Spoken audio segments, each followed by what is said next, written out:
Alright, I'm going to talk a bit about doctors today. I reckon doctors are like car mechanics, right?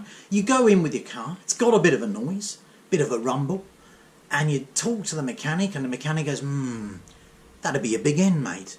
I have no idea what that means. It's the same with doctors. I think they make an educated guess, or maybe it's not so educated. I'll give you a couple of examples from the past month. So the 13-year-old, he comes to me and he goes, Dad, my hair's falling out. I said, really? I said, that's weird. How much of your hair's falling out? He said, well, it's clogging the drain. I said, really? I had a look. It was clogging the drains of the whole village. So it was a fair bit that was coming out. Now, I quickly figured out, not been a doctor, but I quickly figured out it was to do with not getting enough sunshine, because for 2 months he's been on holiday, right? Summer holidays here over the Christmas period. He's been playing Fortnite and Red Redemption.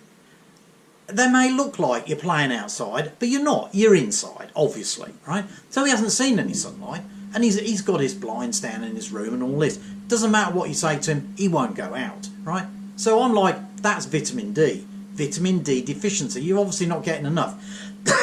Excuse me. Anyway, he was really worried about it. I said, look, we'll go and see the doctor. Went to the doctor's. It's a new doctor, okay? And I explained the situation. I said, I think it's vitamin D. And she laughed out loud. Excuse me. Yeah, she laughs out loud. And I'm like, okay.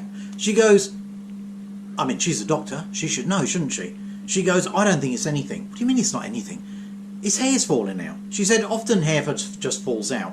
I said, yeah, when you're old. When you're an old person it does. Not when you're young. She said, she sort of goes, groans, you know. She goes, all right, let's get a blood test done. Oh, okay. Anyway, she said, but it won't show anything at all.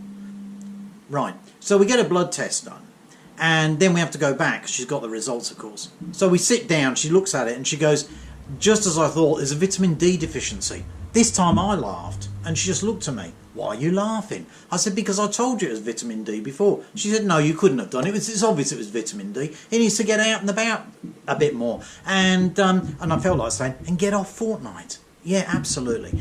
So she gives him the vitamin D tablets. And I'm thinking, I don't know why we're bothering with the doctor. Anyway, as it happens, I had to go again a couple of weeks later because I had to get a repeat prescription. Okay, so I've got these blood pressure tablets. They're very low dosage, 5 milligrams or something.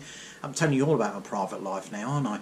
And I just have a high blood pressure every now and again. It's really just when people annoy me, you know. So yeah, I've got it pretty much all the time. Anyway, I go along and she says, okay, let's weigh you. Weigh me? How are you going to find out my blood pressure? By weighing me. But anyway, they do this every time you go to the doctors apparently now. So she weighs me. Anyway, it turns out I have lost 15 kilos since I was in there last time. It's probably about 3 or 4 months ago. This is absolutely excellent. I mean, usually if you lose weight that quickly, you know you're seriously ill. But I've cut out beer, I've cut out crisps or chips as they call them here.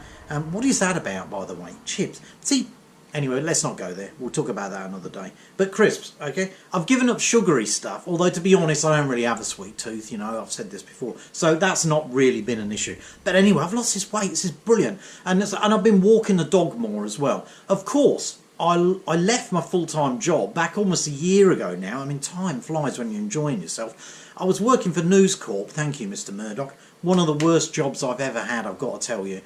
Certainly from the point of view of putting weight on. I put so much weight on. I really, really dislike that job. You know, I'm sure that was why. I was eating sandwiches all the time, you know, just all the time. Anyway, so now I feel pretty good and I feel pretty fit.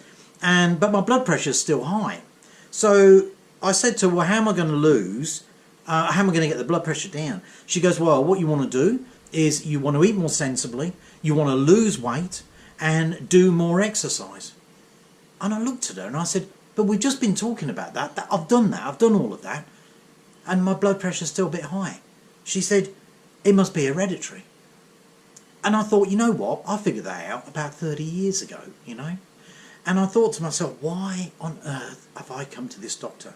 And I thought this even more when I went out and I had to pay. Because in this country, you have to pay to go to see the doctor, right? Up front. Well, actually not up front. Afterwards. It's really, really irritating. Anyway, so what I'm going to do, I'm going to start my own doctor's surgery, Dr. Bosworth. he's on the line, Dr. Bosworth calls, that sort of thing, right? Because I reckon I know as much about medical matters as they do. So just look out for me, because you can book an appointment, come and see me. I'll charge you a little bit, but not as much as her, okay? I'll probably just cut it in half. And I think you're going to be very, very happy. Okay, that's enough for today. And tomorrow, because I'm back on the ball now, we'll look at something else. Thank you.